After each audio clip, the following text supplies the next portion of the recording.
ఈ మాట ఏదేను వనంలో ఉన్నప్పుడు అంటే ఎంత బాగుండో కదండి. తప్పకుండా దేవుడు ఆయనని మెచ్చి అదే ప్రేమని, అదే తోడుని, అదే కాపుదలని, అదే మహిమని, అదే స్నేహాన్ని, అదే వాక్కుని ఆదాముతోనే ఉండేటట్లు చేసేవాడు దేవుడు. కానీ నాది, నా నుండి తీయబడింది నాది అన్నాడు. కాబట్టి నిబంధన మీరేటట్లు జరిగిందనమాట. అర్థమవుతుందండి మీకు? అలాంటి ఏదోలోనే మనం ఉన్నాం. మొదటి పొరపాటు చేయడానికి కారణం ఏందయ్యా అంటే, దేవుడిచ్చిన దేన్నైతే దాన్ని నువ్వు గొప్పగా ఎంచి దేవుణ్ణి తక్కువ ఎంచుతావో నువ్వు నిబంధన మీరుతున్నట్టు తప్పకుండా నీకు ఇబ్బంది కలుగుద్ది, కష్టం వస్తుందని దేవుడు తెలియజేస్తున్నాడు.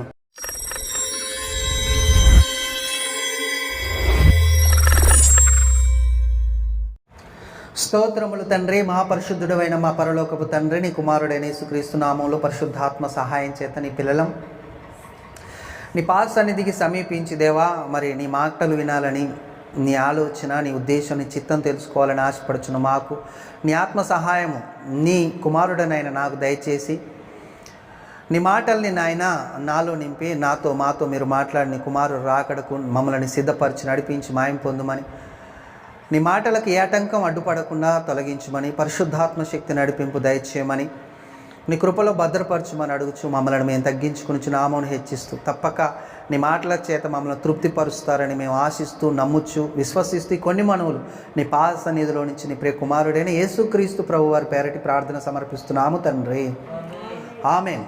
దేవాది దేవుడు, సర్వోన్నతుడు, సర్వాధికారి, సర్వశక్తిమంతుడైన దేవునికి మహిమ, ఘనత, ప్రభావములు చెల్లిస్తూ, అలాగున ఆయన కుమారుడి యొక్క పునరుద్ధాన దినమున కూడుకొని వాక్యం వినటానికి ఇష్టపడిన సహోదరి సహోదరులకు నా హృదయపూర్వక వందనాలు, శుభములు తెలియజేస్తూ ఉంటున్నాను. వాక్యంలోనికి వెళ్ళినట్లయితే పోయిన వారం మనం ధ్యానించిన పాఠం గుర్తుందా?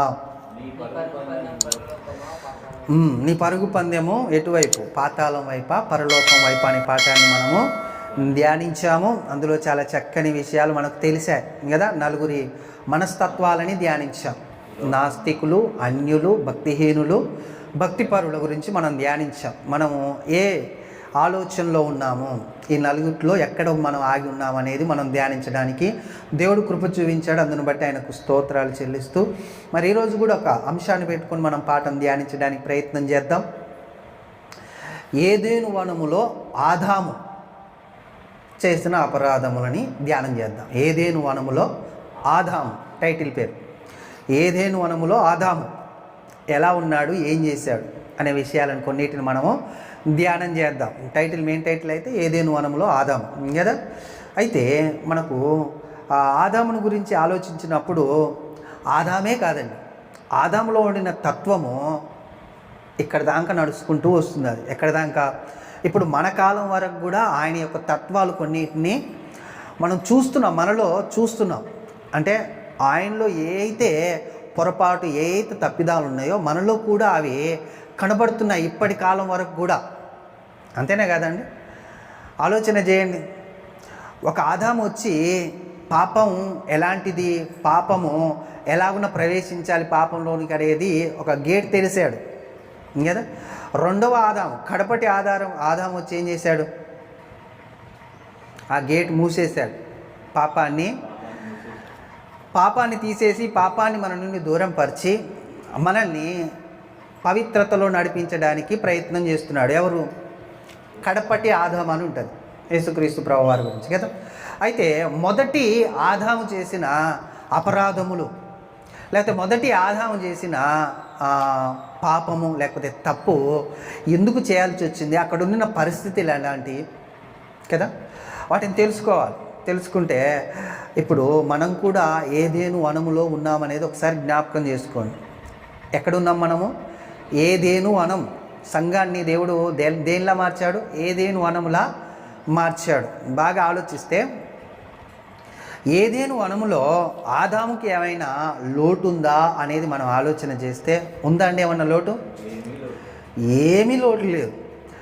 ఏమి లోటు లేదు అంటే, ఆయన మొదటిగా చేసిన తర్వాత ఆయనని ఒక ఏలికగా నియమించాడు, ఒక సేద్యగానిగా నియమించాడు. ఎవరిని? ఆదాముని.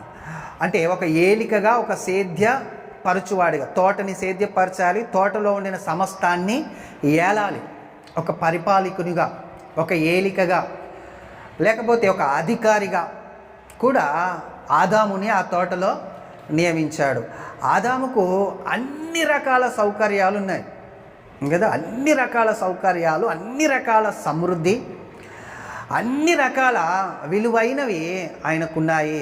ఆయనే అన్నిటి మీద అధికారి. ఏదైనా ఆయనకు లోబడేటట్లు ఆదాముని ఏదేను వనములో ఉంచాడు దేవుడు కదా.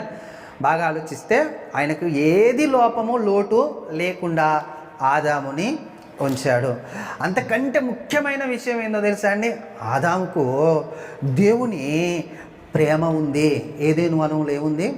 ఆదాముకు దేవుని ప్రేమ ఉంది, దేవుని స్నేహం ఉంది, దేవుని తోడుంది, దేవుని వాక్కు అంటే దేవుడు మాట్లాడుతున్నాడు ఆదాముతో వచ్చి కదా. అంతేకాకుండా దేవునితో బంధం ఉంది, సంబంధం ఉంది. అంతేకాకుండా దేవుని మహిమతో ఉన్నాడు ఎవరు? ఆదాము. అంతేకాకుండా దేవుని కాపుదల ఉంది. ఏదేను వనములో ఆదాముకు సమృద్ధితో పాటు ఇవన్నీ పెట్టాడండి. అర్థమవుతుందా మీకు? ఏదేను వనములో ఆదాముకు ఏ లోపం లేదు కదా. దేవుని ప్రేమ ఉంది, దేవుని స్నేహం ఉంది, దేవుని తోడుంది, దేవుని వాక్ ఉంది, దేవుని బంధం ఉంది, దేవుని మహిమ ఉంది, దేవుని కాపుదల ఉంది. సంపూర్ణంగా సమస్తాన్ని ఆదాముకు ఇచ్చేశాడు. ఇక తప్పు చేయడానికి కానీ అపరాధములో పడటానికి కానీ కదా, దేవుని కాడ ఏదైనా దాచిపెట్టడానికి కానీ ఏది లేకుండా అంత వెలుగుతో ఆదాముని మహిమతో నింపేశాడండి దేవుడు. మనం ఆలోచన చేస్తే అంత గొప్ప స్థితి మనుషులకు ఉండదు. ఏదో ఒక లోపం లోటు తప్పకుండా ఉంటుంది. ఎంత గొప్పోడికైనా కానీ ఒక లోపము లోటు ఉంటుంది. మొదటి ఆదాముకు ఏ లోపం లేకుండా దేవుడు తన ప్రేమతో తన మహిమతో ఆదాముని నిర్మించాడు, ఏదేను తోటలో పెట్టాడు. మరి ఈయన తప్పు చేయడానికి లేకపోతే అపరాధం చేయడానికి కారణం ఏంటి? ఇంతగా దేవుడు ఆదామును ఆశీర్వదించి ఫలించండి, మీరు గొప్పగా ఉండండి అని చెప్పితే ఇతడికి ఏమి లోటు అనిపించింది? ఏమి తక్కువైంది? ఒకసారి మనము ఆలోచన చేసుకుంటే అక్కడ మీరు చదివితే మీకు అర్థమయ్యి ఉంటుంది. 2వ అధ్యాయము 3వ అధ్యాయం చదివితే అసలుకి ఎందుకు తప్పు జరిగింది, ఎందుకు పొరపాటు చేశాడు ఆదాం, అన్నీ ఇచ్చాడు కదా ఆదాము, ఎందుకు పొరపాటు జరిగింది అనేది మనం ఆలోచిస్తే చాలా విషయాలు తెలుస్తాయండి. చాలా విషయాలు తెలుస్తాయి, సామాన్యమైన విషయాలు తెలియదు కదా. ఆ విషయాలను మనం కొన్నిటిని ధ్యానించే ముందు మొదటిగా ఆయనకు ఎలాగున నిలబెట్టాడో ఆదికాండం 2వ అధ్యాయం 15వ వచనంలో చూడండి. ఆదికాండము 2వ అధ్యాయము 15వ వచనంలో దేవుడైన యెహోవా నరుణ్ణి తీసుకొని ఏదేను తోటను సేద్యపరచుటకును దాన్ని కాచుటకును దానిలో ఉంచెను. ఏం చేస్తాను కదండి? సేద్యపరచుటానికి, అంతేకాదు దాన్ని కాచుటకు అంటే ఏలికగా, పరిపాలకునిగా, అధికారిగా ఎవరిని పెట్టాడు? ఆదాముని పెట్టాడు. ఆలోచించి చూడండి, ఏదేను వనములో ఆదాము ఎలా ఉన్నాడు? అధికారిగా ఉన్నాడు, ఏలికగా ఉన్నాడు కదా. అలాంటి ఏలికగా ఉండి అధికారం కలిగిన వాడై ఉండి పొరపాటు చేశాడు. ఎంతకు పొరపాటు ఆదాం చేశాడండి? పొరపాటు ఏం పొరపాటు చేశాడు ఆదాము? తినొద్దన్న పండు ఎవరు తిన్నారు? ఆదాం తిన్నాడా? ఆజ్ఞ అతిక్రమించాడు. ఆజ్ఞ ఎలాజ్ఞ అతిక్రమించాడంటే నిబంధన మీరాడు. ఏం మీరాడు? నిబంధన మీరాడు. మీకు మంచిగా అర్థం కావాలంటే గ్రంథము 6వ అధ్యాయం 7వ వచనం త్వరగా. ఏం పొరపాటు చేశాడు అని అంటే, ఇంతగా దేవుడు ఆయన నుంచి ఏం పొరపాటు చేశాడు? ఆదాము నిబంధన మీరినట్లు వారు నా ఎడల విశ్వాసఘాతకులై నా నిబంధనను మీరి ఉన్నారు అని ఇజ్రాయెల్ ప్రజలతో మాట్లాడుతున్న సందర్భంలో దేవుడు హోషేయ ద్వారా మాట్లాడుతున్న మాట అది కదా. ఏమంటున్నాడు? ఆదాము నిబంధనని మీరాడు. ఆదాము ఏం మీరాడు? నిబంధనని మీరాడండి. సరే, ఏం పొరపాటు చేశారంటే బాగా గుర్తుపెట్టుకోవాలి. ఆదాం చేసిన పొరపాట్లు రెండే రెండు. ఒకటి నిబంధన మీరడం. రెండోది ఏం చేశాడు? యోబు గ్రంథము 31వ అధ్యాయం 33వ వచనం చూడండి. రెండో పొరపాటు ఏం చేశాడు ఆయన అంటే, యోబు గ్రంథము 31వ అధ్యాయము 33వ వచనం. ఆదాము చేసినట్టు నా దోషమును దాచిపెట్టుకొని మహాసమూహమునకు భయపడి కుటుంబముల తిరస్కారములకు జడిసియు నేను మౌనిగా నుండి ద్వారము దాటి బయటికి వెళ్ళక రొమ్ములో నా పాపమును కప్పుకొనిన ఎడల పరముననున్న దేవుని దృష్టికి సరే అండి వేషధారి నవ్వుదును అని యోబు గారు తన సాక్ష్యాన్ని చెప్పుకుంటున్నాడు. ఆదాము దాచినట్లు దోషములను నేను కప్పిపెట్టలేదు అంటున్నాడు. ఆదాము చేసిన రెండో పొరపాటు ఏందయ్యా అంటే దోషాన్ని కప్పిపెట్టాడు, పాపాన్ని కప్పిపెట్టాడు. మొదటిదేమో నిబంధన మీరాడు, రెండవది దోషాన్ని కప్పిపెట్టాడు. ఈ రెండింటిని మనం ధ్యానం చేద్దాం. అవి చేయడానికి కారణాలేంటి? నిబంధన మీరడానికి, అంతేకాకుండా దోషాలని కప్పిపెట్టుకోవడానికి కారణాలు ఏంటి అనేది మనము ధ్యానం చేద్దాం. ఎందుకంటే మనం కూడా ఏదోను వనంలోనే ఉన్నాం. ఆ పొరపాట్లు తెలిస్తే ఆ యొక్క ఆలోచన, ఆదాం చేసిన ఆలోచన ద్వారా ఈ రెండు చేశాడు. ఆ ఆలోచనలు మనలో ఉండకుండా నడుచుకుంటే ఈ ఏదైనా వనములో మనము ఆదాములా ఉండకుండా ఉంటాం. ఇంకదండి ఇంకదా. ఇప్పుడు జరిగిన పొరపాటు ఎక్కడ జరిగిందో చూద్దాం. మనం 2వ అధ్యాయము 18 నుంచి చదవండి. 2వ అధ్యాయం, అదే ఆదికాండము 2వ అధ్యాయము 18 నుంచి. మరియు దేవుడైన యెహోవా నరుడు ఒంటరిగా ఉండుట మంచిది కాదు. చూడండి, దేవుడు ఏం చేద్దాం అనుకుంటున్నాడు ఆదాముకు? ఇవన్నీ ఇచ్చి ఏమిచ్చాడో చెప్పాను కదా. ప్రేమ మొదలుకొని స్నేహం, తోడు, దేవుని వాక్కు, దేవుని బంధం, దేవుని మహిమ, దేవుని కాపుదల, కాసేవాడుగాను అలాగనే సేద్యపరచువాడుగాను, ఇక ఆయనకి ఏ లోటు లోపం లేకుండా చేసిన దేవుడు ఏం చేద్దాం అనుకుంటున్నాడు? ఒక మేలు చేద్దాం అనుకుంటున్నాడు, ఒక గిఫ్ట్ ఇద్దాం అనుకుంటున్నాడు, ఒక బహుమానం ఇద్దాం అనుకుంటున్నాడు, ఒక తోడుని ఇద్దాం అనుకుంటున్నాడు. అంటే ఇది మేలకీడా అండి? మేలే కదా. ఇక అక్కడనే జరిగిందండి పొరపాటు, అక్కడనే వచ్చేసింది. చూడండి, నరుడు ఒంటరిగా ఉండుట మంచిది కాదు, వానికి సాటి అయిన సహాయము వాని కొరకు చేయుదును అనుకొనెను. దేవుడైన యెహోవా ప్రతి జంతువును, ప్రతి పక్షిని నేల నుండి నిర్మించి ఆదాము వారికి పేర్లు పెట్టెను. అది చాలు. దాని తర్వాత 20వ వచనం చూడండి. అప్పుడు ఆదాము సమస్త పశువులకును, ఆకాశ పక్షులకును, సమస్త భూజంతువులకును పేర్లు పెట్టెను. ఆయనను ఆదాముకు సాటి అయిన సహాయం అతనికి లేకపోయెను. అప్పుడు దేవుడైన యెహోవా గాఢ నిద్ర కలగజేసి అతడు నిద్రించుచున్నప్పుడు అతని పక్కటెముకలలో ఒక దానిని తీసి ఆ చోటును మాంసంతో పూడ్చివేసెను. తరువాత దేవుడైన యెహోవా తాను ఆదాము నుండి తీసిన పక్కటెముకను శ్రేణిగా నిర్మించి, సరే అండి, గిఫ్ట్ని ఆయనలో నుంచే తీసి పక్కన నిలబెట్టడానికి ఆదాము దగ్గరికి తీసుకొని వచ్చి ఆయన పక్కన నిలబెట్టాడు. ఏం చేశాడు దేవుడు? మేలు చేశాడు. దేవుడు ఏం చేశాడు? మేలు చేశాడు. ఎలా చేశాడు మేలు? ఒక తోడునిచ్చాడు, ఒక సహకారినిచ్చాడు కదా. అతడు చేస్తున్న పనిలో అతనికి సహాయం లేదని దేవుడు చూసి సహాయాన్ని ఏర్పరిచాడు. ఇప్పుడు ఆ తోడు తన పక్కన ఉంది. ఏమనాలండి దేవుణ్ణి? ఏమనాలి? దేవా, ఈ తోడునిచ్చినందుకు నీకు స్తోత్రాలు, స్తుతులు, నీకు కృతజ్ఞత స్తుతులు చెల్లిస్తున్నానయ్యా.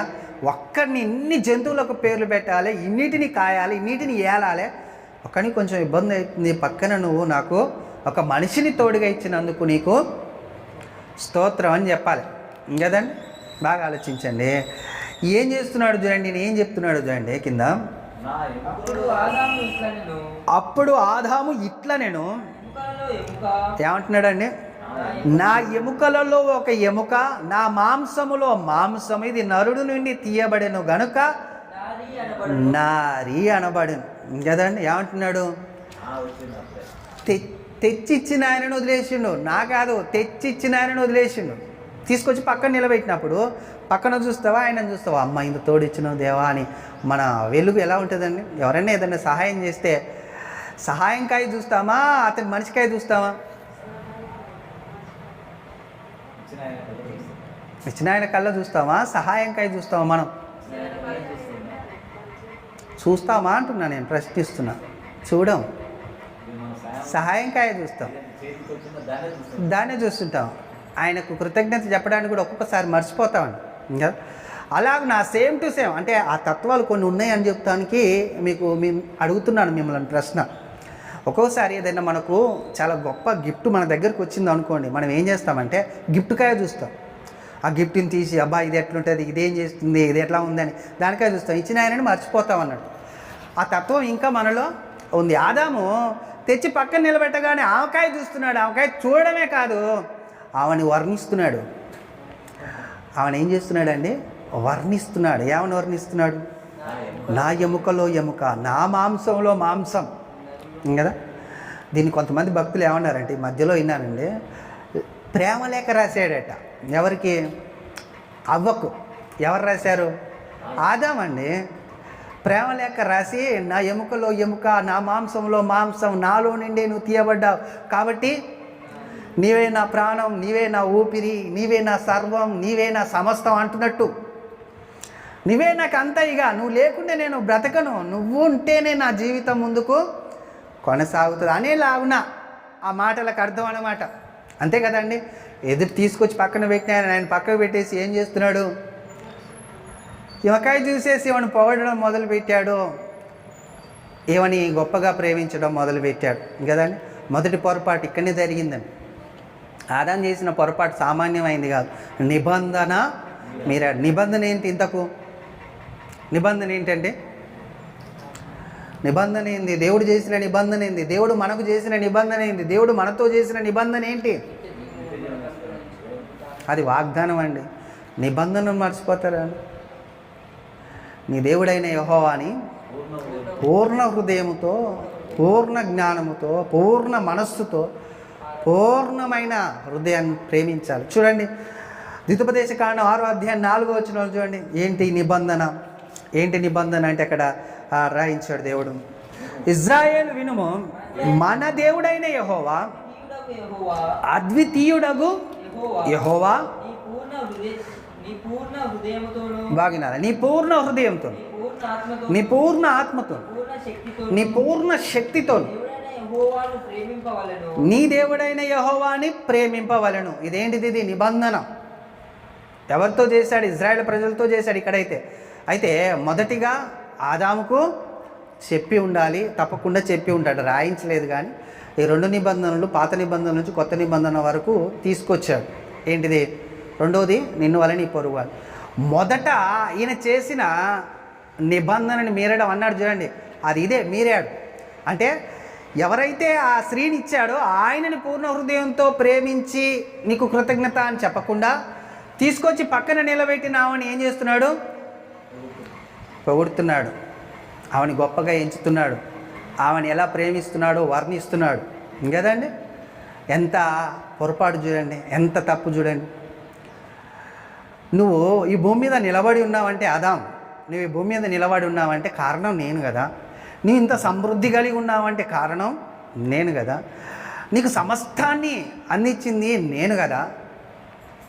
అంతేకాకుండా ఏమి ఇచ్చాను, నీకు ప్రేమని ఇచ్చాను, నా ప్రేమను కదా, ఇంకా స్నేహాన్ని ఇచ్చాను, నీకు తోడై ఉన్నాను, నా వాక్కు అంటే నేను మాట్లాడుతున్నాను నీతో,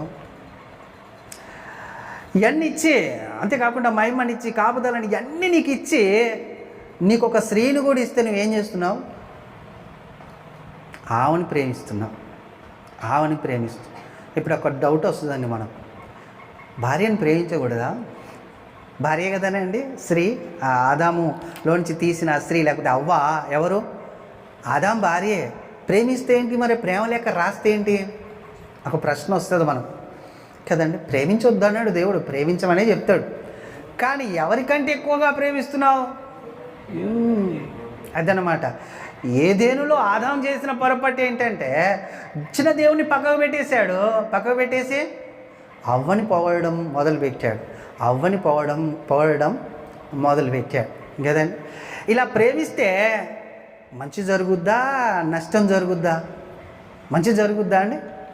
నీ పక్క వాళ్ళని, దేవుణ్ణి ప్రేమించకుండా నీ పక్కోడిని ప్రేమించావనుకో, నీకు మంచి జరుగుద్దా, చెడు జరుగుద్దా?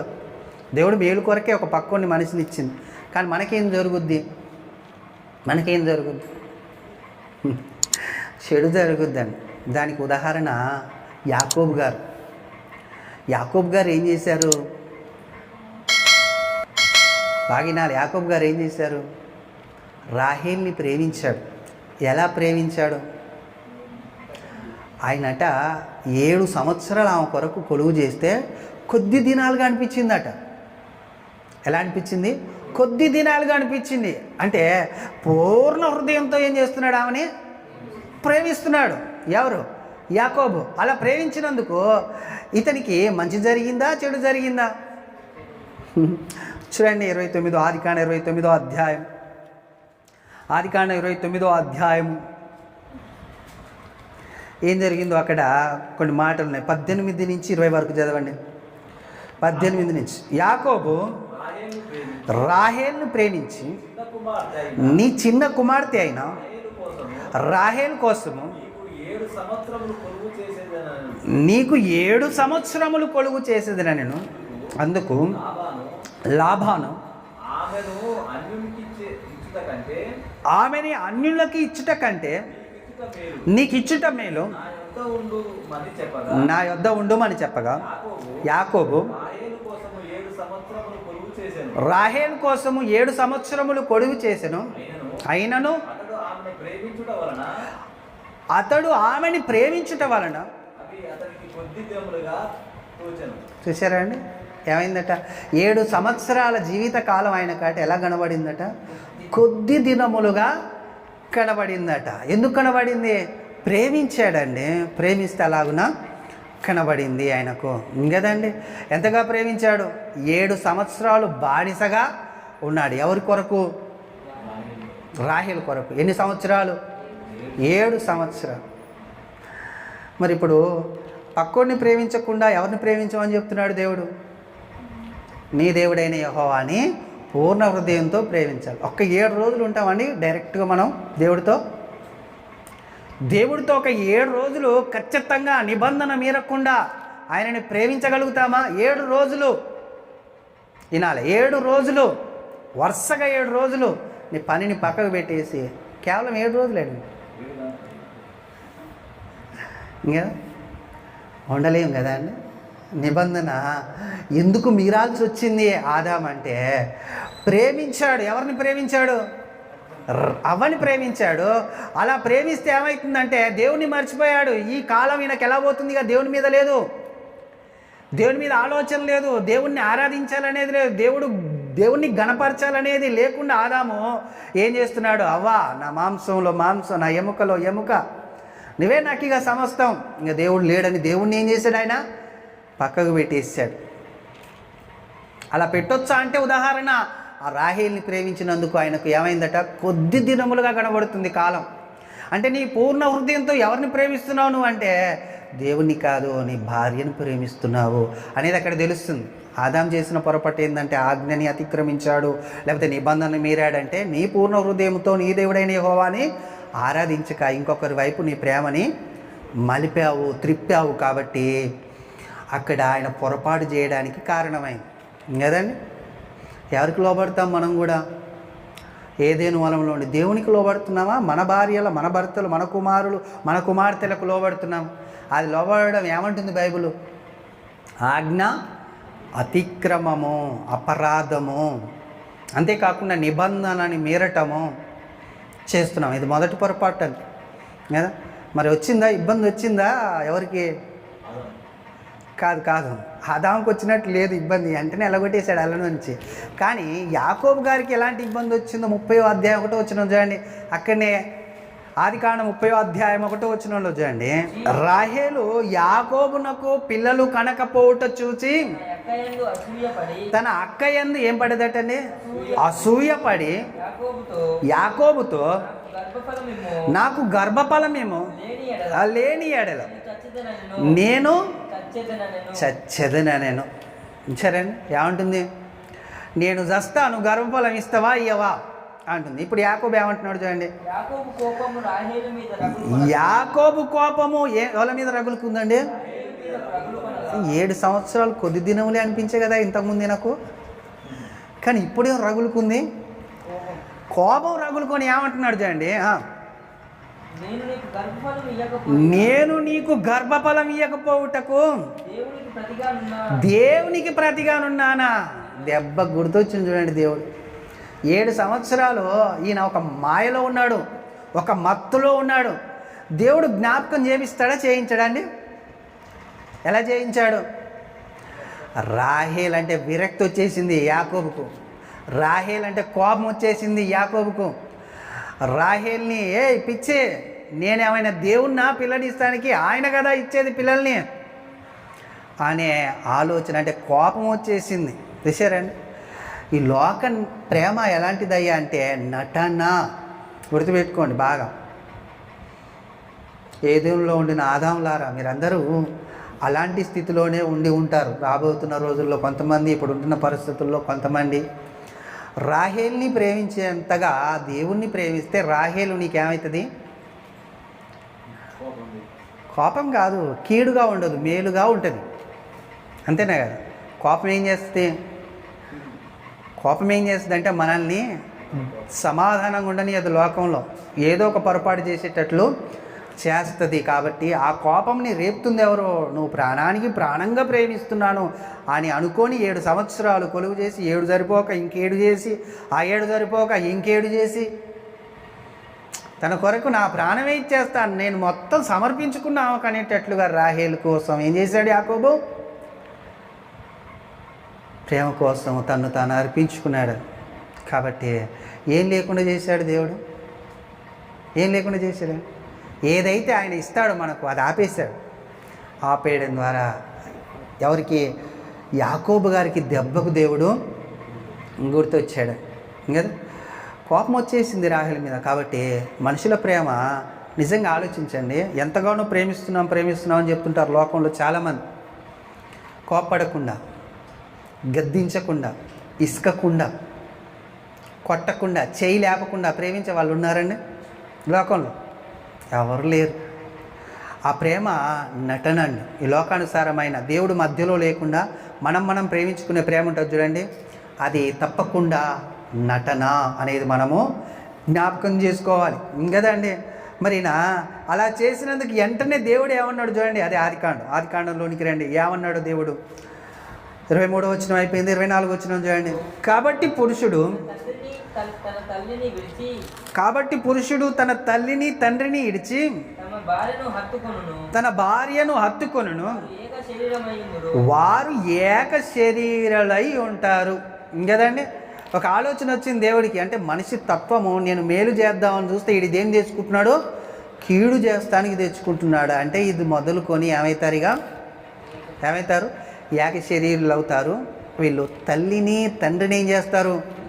విడిచిపెట్టేస్తారు. అక్కడ తల్లి తండ్రి అంటే, తల్లి అంటేనే ఏదేనండి, ఏదేను లాంటిది తల్లి కదా. అన్నిటిని ఇచ్చింది, ఏదోను వనం, సమృద్ధినిచ్చింది, సమస్తాన్ని ఇచ్చింది.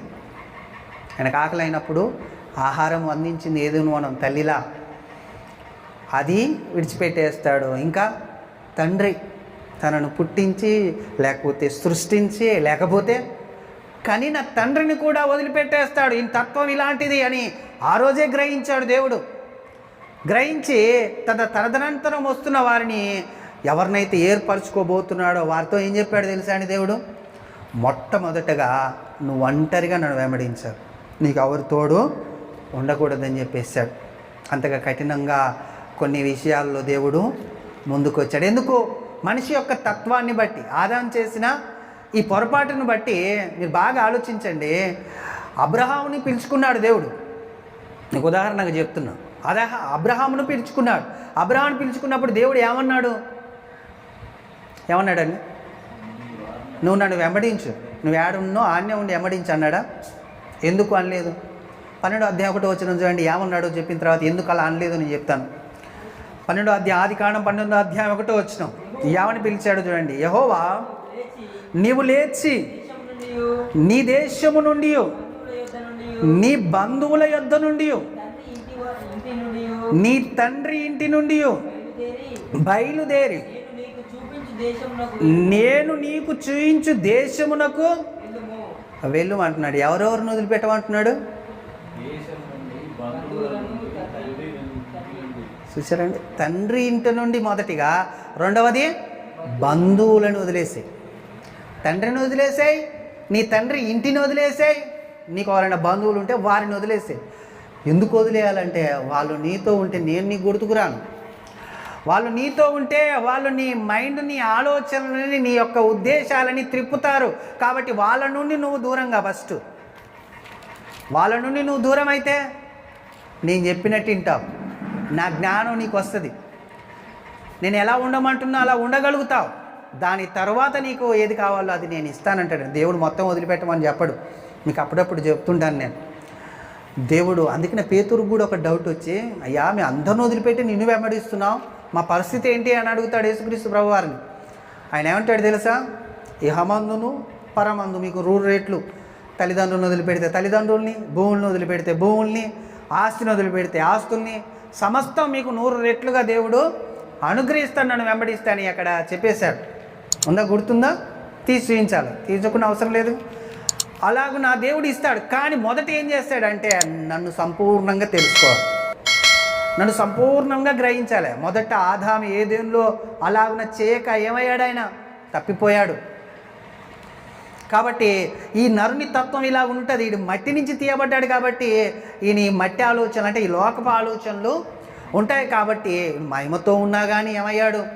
నిబంధన మీరాడు. చూడండి, దేవుని మహిమతో ఉండి కూడా, దేవుని ప్రేమ, దేవుని తోడు, దేవుని యొక్క కాపుదల, సకల సమృద్ధి ఉన్నప్పటికి కూడా ఏం మీరాడు?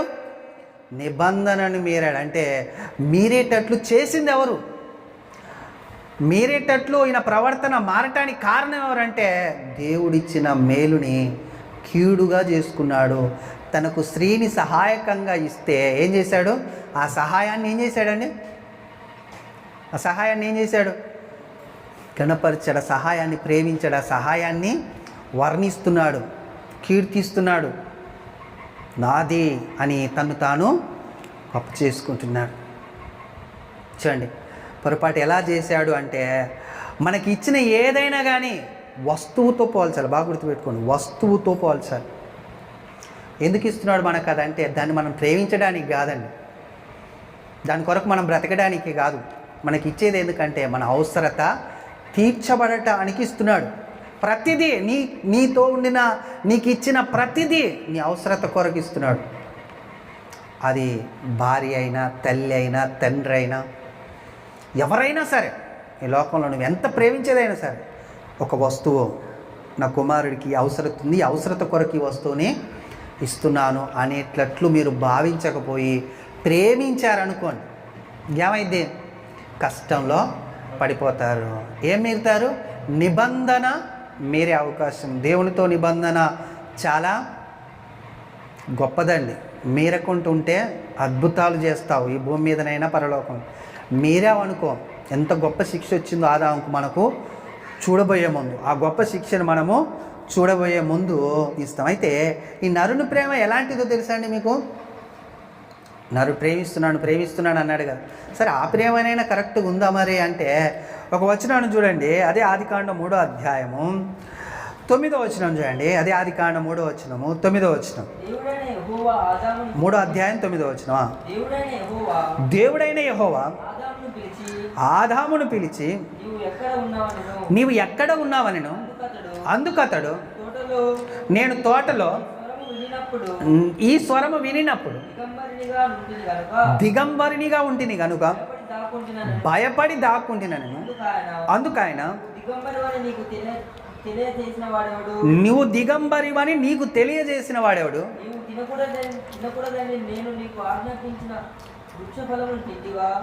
నేను తినకూడదని నీకు ఆజ్ఞాపించిన వృక్ష ఫలమును తింటివా అని దేవుడు ప్రశ్నిస్తున్నాడండి. ఇప్పుడు ఏం చెప్పాలండి?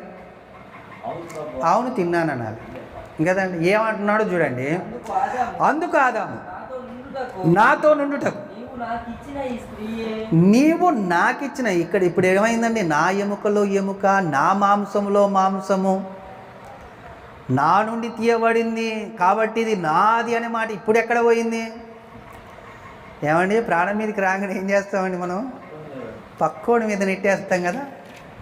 ఏం తప్పు చేయలేదు నాయన, ఈడు చేసేటట్టు చేశాడు, చేయమన్నాడు కదా.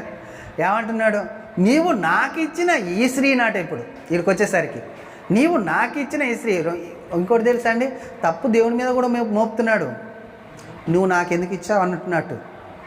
నువ్వు నాకు ఎందుకు ఇచ్చావు వాటికి వచ్చింది నన్ను తినమన్నది కాబట్టి నేను తిన్నాను.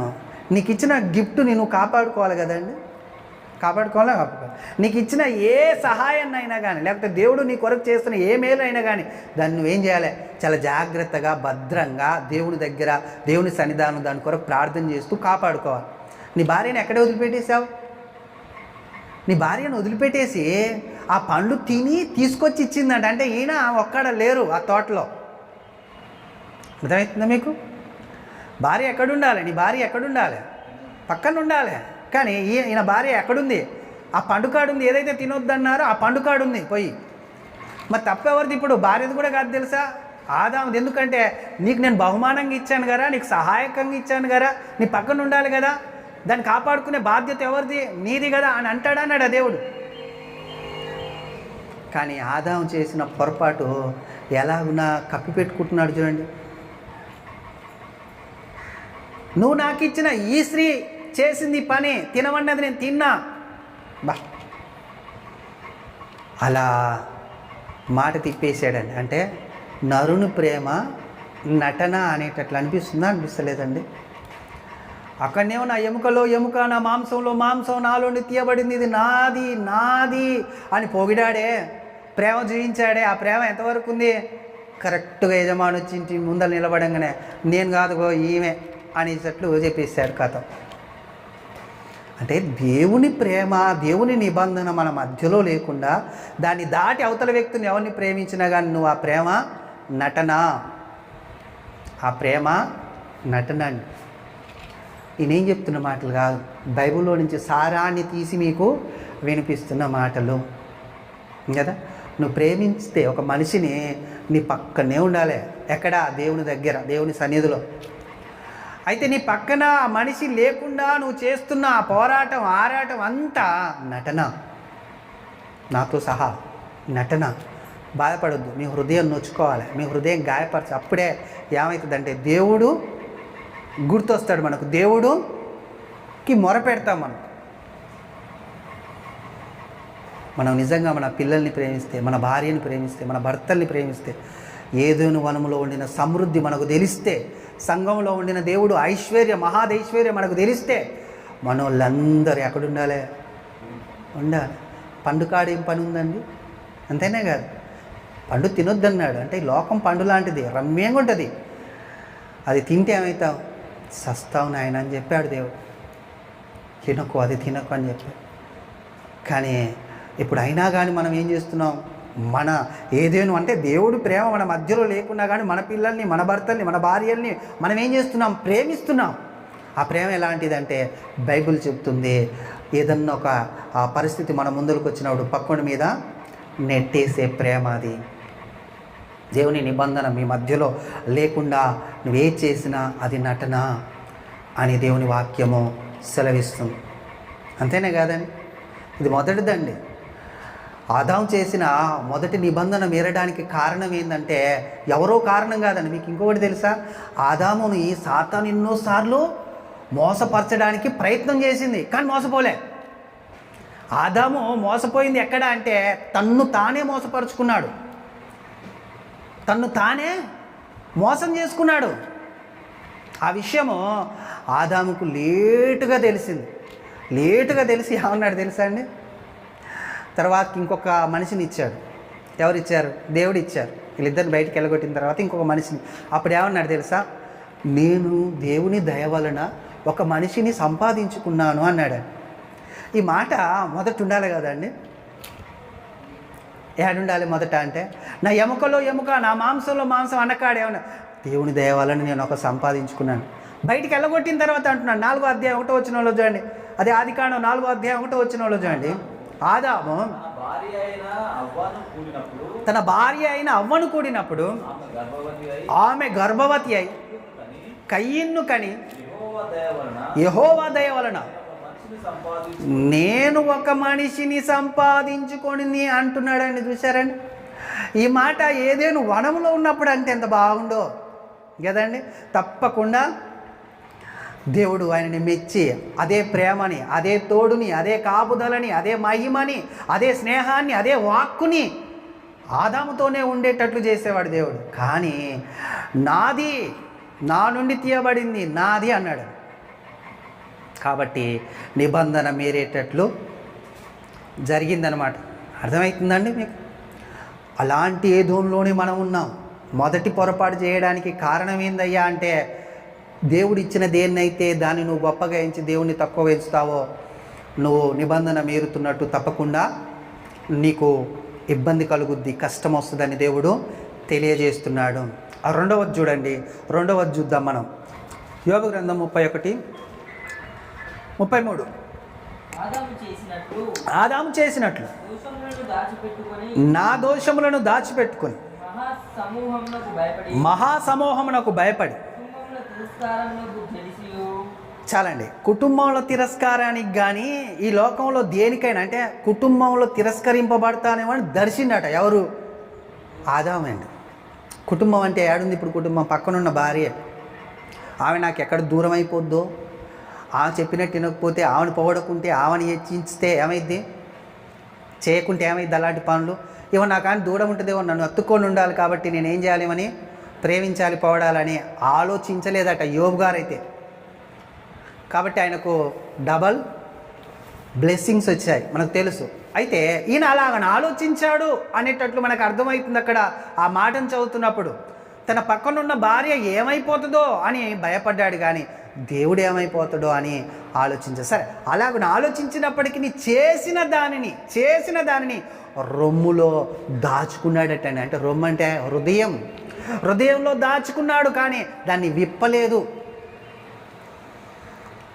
ఆయన ఎప్పుడైతే నిబంధన మీరాడో అది ఎలా మారిందండి? దోషముగా మారింది. అది దోషముగా మారింది. ఆ దోషాన్ని ఏం చేయాలి? అయ్యా నేను చేసింది తప్పు కదా, నీవు నాకు ఇచ్చిన ఈ స్త్రీ అన్నాడు చూడండి. నీవు నాకు ఇచ్చిన ఈ స్త్రీ అని అనుకుంటుండాల్సిందండి. ఆ మాట అనుకుంటుంటే దేవుని దగ్గర ఆయన గొప్ప స్థితిలో కనబడ్డాడు. అలా ఉన్న అన్నాడు కాబట్టి చాలా పెద్ద శిక్ష అతని మీదకి వచ్చినట్లు మనము చూస్తాం బైబిల్లో. ఇంకదండి, దోషములని కప్పుపెట్టువాడు చాలా ఘోరంగా ఒక మాట అంటాడు చూడండి. సామెతల గ్రంథం 28వ అధ్యాయము 13వ వచనం చూడండి. అతిక్రమములని దాచిపెట్టువాడు వర్ధిల్లడు, వాటిని ఒప్పుకొని విడిచిపెట్టువాడు. చూశారండి, ఏం పొందుతాడు? కనికరం పొందుతాడు. అంటే కనికరిస్తాడు దేవుడు మరలా, ఒప్పుకుంటే, కప్పుకుంటే కాదు.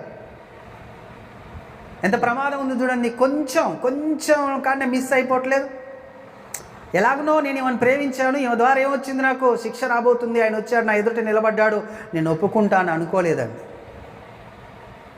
అటు దేవుణ్ణి దోషం చేశాడు, అటు స్త్రీని దోషం చేశాడు, తను తాను ఏం చేసుకున్నాడు? గొప్ప చేసుకున్నాడు. అందుకనే బైబిల్లో రాయించాడు, ఆదాము సర్పం చేత మోసపరచబడలేదు, కానీ తను తాను మోసం చేసుకున్నట్లు. సర్పం చేత మోసపరచబడింది ఎవరంటే అవ్వ అండి.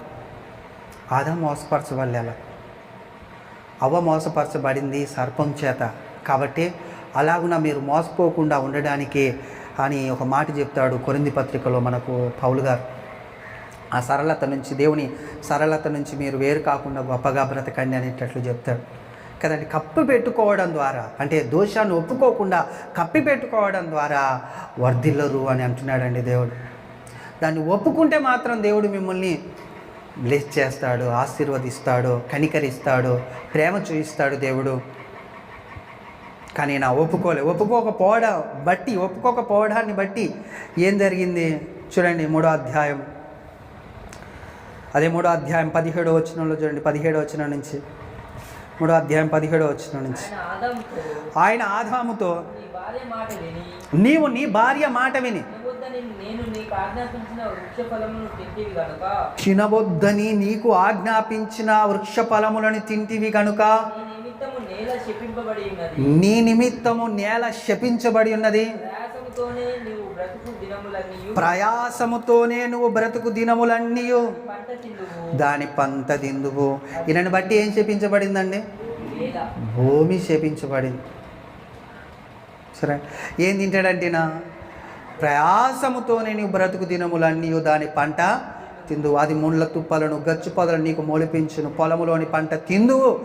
నీవు నేలకు తిరిగి చేరు వరకు నీ ముఖము చెమట కాచి ఆహారం తిందు. ఏలయనగా నేల నుండి నీవు తీయబడితివి, నీవు మన్నే గనుక తిరిగి మన్నైపోదు అని చెప్పాడండి. సరే అండి, ఇక్కడ మీరు బాగా ఆలోచిస్తే ఇతడు చేసిన పొరపాటు, తప్పు, అపరాధము, దోషము వలన భూమి శపించబడింది. భూమి శపించబడమే కాదండి, ఆదా మొదలుకొని మోసే వరకు ప్రజలందరి మీద మరణం ఏలటానికి కూడా కారణమయ్యాడు. ఆదా మొదలుకొని మోసే వరకు మరణము ఏలుబడి జరిగింది. ఎవరిని బట్టి అయ్యా అంటే ఆదామును బట్టి అని దేవుని వాక్యం సెలవిస్తుంది. చూడండి, రోమపత్రిక 5వ అధ్యాయం 14వ వచనం చూడండి. రోమపత్రిక 5వ అధ్యాయం 14వ వచనం. అయినను చూడండి, ఆదాము చేసిన అతిక్రమము పోలి పాపం చేసిన వారి మీదనా, చేయని వారి మీదనా? చేయని వారి మీద కూడా ఆదాము మొదలుకొని మోసే వరకు. చూసారండి, పాపం చేయని వారి మీద కూడా మరణం వచ్చింది. ఎవరిని బట్టి? ఆదామును బట్టి వచ్చిందట మోసే వరకు. అంటే ఇతడు చేసిన ఈ అతిక్రమం, లేకపోతే ఇతడు చేసిన అపరాధం, ఇతడు చేసిన దోషమును బట్టి, పాపమును బట్టి, లేకపోతే నిబంధనని మీరటను బట్టి తన చుట్టూ ఉన్న వాళ్ళు, తన తర్వాత వస్తున్న వాళ్ళకు కూడా మరణాన్ని అందించాడు. ఎవరు? ఆదాం గారు. ఇదిగో నేను మీకు ఇస్తున్న ఆస్తి, నేను సంపాదించిన ఆస్తి గిఫ్ట్ అనేటట్లు ఇచ్చేసాడు వాళ్ళు. చూసారు, చిన్న పొరపాట్లు, ఏదో వనంలో చేసిన చిన్న పొరపాటు ఎంత దూరం తీసుకెళ్ళింది చూడండి. ఆయన మొదటనే తన భార్యని ప్రేమించకుండా ఉండవలసిన దేవుని కంటే ఎక్కువగా. రెండవది, దాని తర్వాత దేవుడు నిలబడినప్పుడు తన ఎదుట తప్పు చేశానని ఒప్పుకోవలసి ఉండే. ఒప్పుకుంటే అప్పుడు దేవుడు క్షమించేవాడేనండి? తప్పకుండా క్షమించేవాడు. ఎందుకు, ఎలా చెప్పగలవంటే, తప్పిపోయిన కుమారుడు ఉండగండి, తన ఆస్తిని తీసుకువెళ్ళి ఆగం చేసుకున్నట్ట పందుల పొట్టు దగ్గరికి పోయినాక ఒక్క ఆలోచన వచ్చిందట. ఏమని తెలుసా? నా తండ్రి దగ్గరికి వెళ్ళి ఒక మాట అన్నాడంట. ఏం మాట అయ్యా అంటే, నేను నీకును పరలోకానికి వ్యతిరేకంగా పాపం చేశాను. మనం చేస్తున్న చిన్న పొరపాటు దేనికి తెలుసా అండి వ్యతిరేకంగా చేస్తున్నట్టు? పరలోకానికే వ్యతిరేకంగా పాపం చేస్తున్నాం. ఈ సంఘం అని ఎదురులో కూర్చొని మనం చేస్తున్న పొరపాటు కానీ, పాపం కానీ, నిబంధన మీరటం కానీ, ఆజ్ఞ అతిక్రమించడం కానీ, ఇదంతా పరలోకానికి వ్యతిరేకంగా పాపం చేస్తున్నట్టు, దేవునికి పరలోకానికి వ్యతిరేకంగా పాపం చేస్తున్నట్టు అనుకున్నాడట హృదయంలో. అనుకొని వెళ్ళి అనుకున్నట్టే తన తండ్రి దగ్గర చెప్తున్న మాట చూద్దాం మనం. అదే లూకాసు వార్త 15వ అధ్యాయం 18 నుంచి చూడండి. త్వరగా చదవాలి, మంచిగా చదవాలి, త్వరగా చదవాలి స్పష్టంగా. నేను లేచి నా తండ్రి వద్దకు వెళ్ళి, తండ్రి, పరలోకమునకును విరోధముగాను నీ ఎదుట నేను పాపము చేసి తిని, ఇక మీదట నీ కుమారుడనని అనిపించుకొనుటకు యోగ్యుడను కాను. నన్ను నీ కూలివానిలో ఒకనిగా పెట్టుకొనుమని అతనితో చెప్పుదుననుకొని లేచి తండ్రి యొద్దకు వచ్చాను. చూసారండి, అంటే పశ్చాత్తాపడి తండ్రి దగ్గర తన పాపాన్ని అంటే కప్పుకోవాలనుకోలేదు, ఈయన ఒప్పుకోవాలని చూశాడు.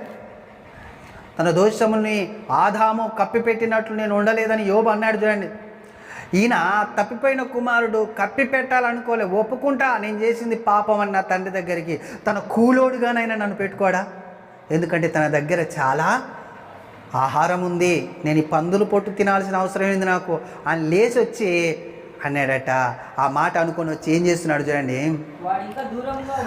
వాడు ఇంకా దూరముగా ఉన్నప్పుడు తండ్రి వాడిని చూసి కనికరపడి పరిగెత్తి వాని మెడ మీద పడి ముద్దు పెట్టుకొనెను.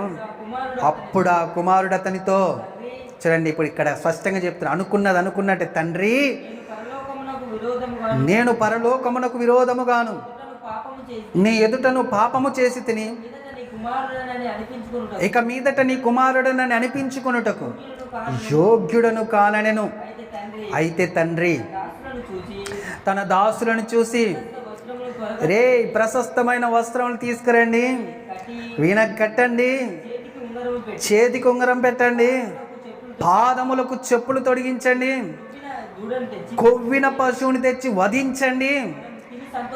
చూశారండి ఎంత సంతోషపడుతున్నాడో. నా కుమారుడు ఏమయ్యాడట, చనిపోయి బ్రతికాడు. ఈ నా కుమారుడు చనిపోయి మరలా బ్రతికాను, తప్పిపోయి దొరికినని చెప్పాను. అంతటా వారు సంతోషపడసాగిరి.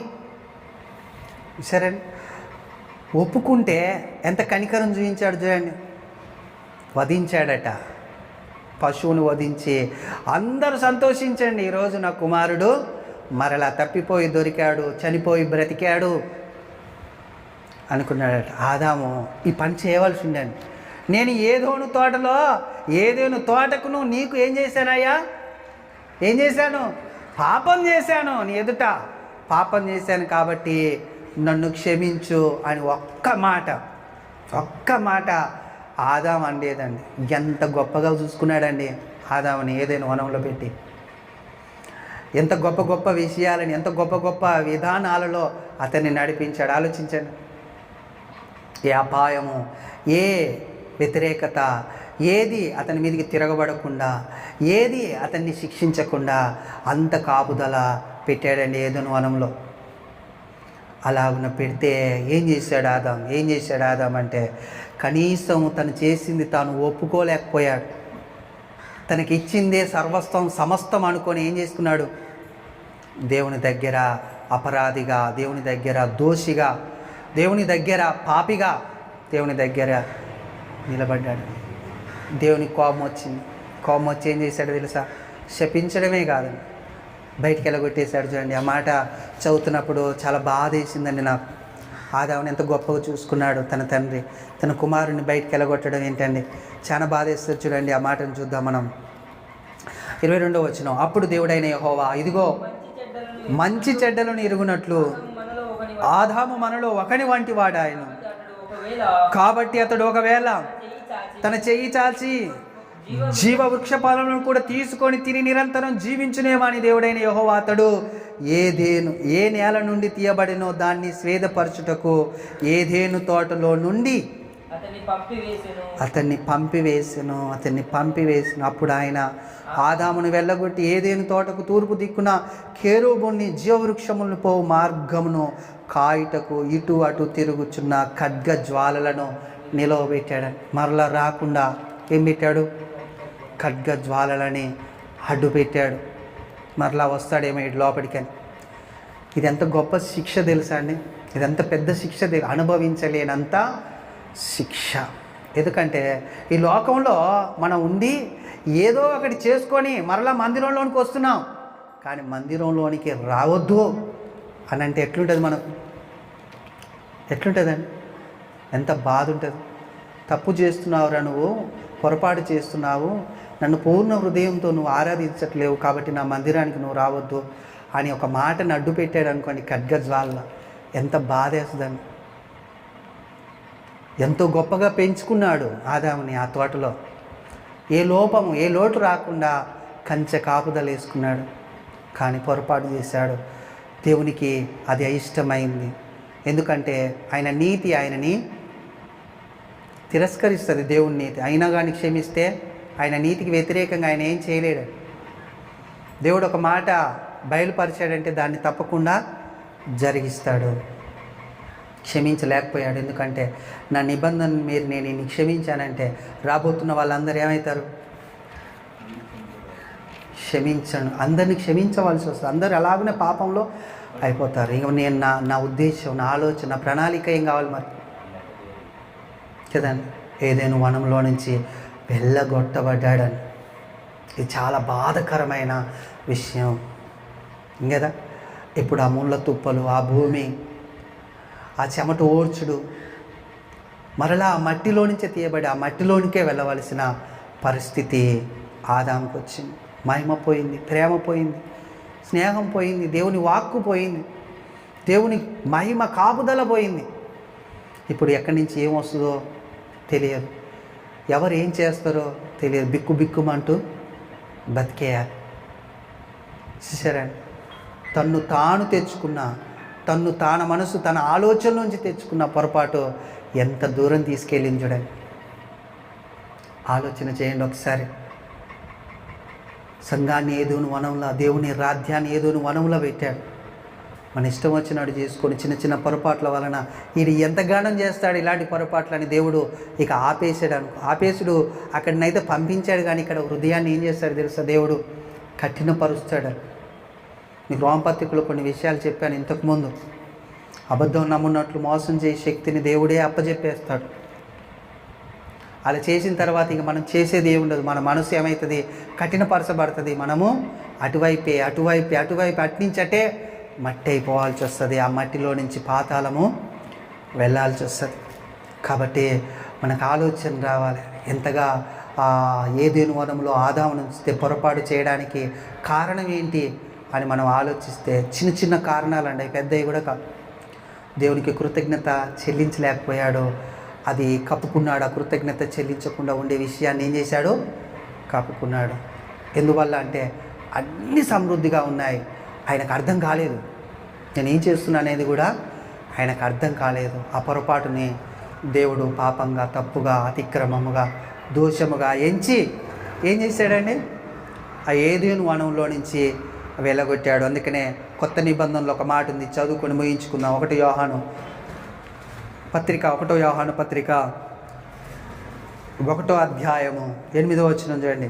మనము పాపము లేదని చెప్పుకున్న వారమైన ఎడల మనలను మనమే మోసపుచ్చుకొందుము, మరియు మనలో సత్యం ఉండదు. మన పాపము మనము ఒప్పుకొనిన ఎడల. చూశారండి, దేవుడు ఎలాంటి వాడు? నమ్మదగిన వాడు, నీతిమంతుడును గనుక ఆయన మన పాపములను ఏం చేస్తాడండి? క్షమించి సమస్త దుర్నీతి నుంచి మనల్ని పవిత్రులుగా చేస్తాడండి. చూసారా, కప్పుకోకుండా ఒప్పుకుంటే అవునైనా ఆనాడు ఏదేను వనంలో ఆదాం చేసిన పొరపాట్లు మా జీవితంలో చాలా కనబడుతున్నాయి, కట్టొచ్చినట్టు కనబడతాయి. మన హృదయం, మన మనస్సాక్షి మనల్ని గద్దిస్తుందండి తప్పకుండా. ఇలాంటి పొరపాట్లే మీరు చేశారా అని మన మనస్సాక్షి ఏం చేస్తుంది? మనల్ని చేస్తుంది. కాబట్టి ఒకవేళ అలాంటివి చేశాం తండ్రి, మమ్మల్ని క్షమించు. ఎదుగో నువ్వు నీతిమంతుడవు కాబట్టి మేము ఒప్పుకుంటే ఆ పాపం నుంచి క్షమిస్తానని 1 యోహాను పత్రిక 1వ అధ్యాయం 8వ వచనం రాయించారు తండ్రి. కాబట్టి మేము ఒప్పుకుంటున్నామని ప్రార్థన చేద్దాం. అందరూ మోకరించండి. దేవుడి మాటలు దీవించి మన హృదయంలో, విడికిలిలో సమస్త మార్గాలు, త్రోళ్ళ ఆలోచనలు పరిశుద్ధాత్ముడు ఫలింపజేసి మనల్ని నడిపించునుగాక. ఆమేన్. ప్రార్థన చేసి